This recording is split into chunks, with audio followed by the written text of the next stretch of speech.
श्री दुर्गा पंचरत्नम्। ते ध्यानयोगानुगता अपश्यन् त्वामेव देवीं स्वगुणैर्निगूढाम्। त्वमेव शक्तिः परमेश्वरस्य मां पाहि सर्वेश्वरि मोक्षदात्री। मां पाहि सर्वेश्वरि मोक्षदात्री। देवात्मशक्तिः श्रुतिवाक्यगीता महर्षिलोकस्य पुरः प्रसन्ना।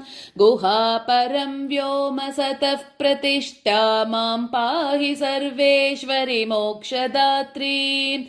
मां पाहि सर्वेश्वरि मोक्षदात्री। परास्य शक्तिर्विविधैव श्रूयसे श्वेताश्ववाक्योदित देवि दुर्गे। स्वाभाविकी ज्ञानबलक्रिया ते मां पाहि सर्वेश्वरि मोक्षदात्री। मां पाहि सर्वेश्वरि मोक्षदात्री। देवात्मशब्देन शिवात्मभूता यत्कूर्मवायव्यवचो विवृत्या।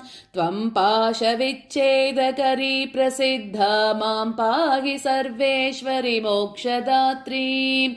मां पाहि सर्वेश्वरि मोक्षदात्री। त्वं ब्रह्मपुच्छा विविधा मयूरी ब्रह्म प्रतिष्ठास्युपदिष्ट गीता। ज्ञानस्वरूपात्मतया किलानां मां पाहि सर्वेश्वरि मोक्षदात्री। मां पाहि सर्वेश्वरि मोक्षदात्री। इति परमपूज्य श्री चन्द्रशेखरेन्द्र सरस्वती स्वामिनः कृतं दुर्गा पंचरत्नं सम्पूर्णम्।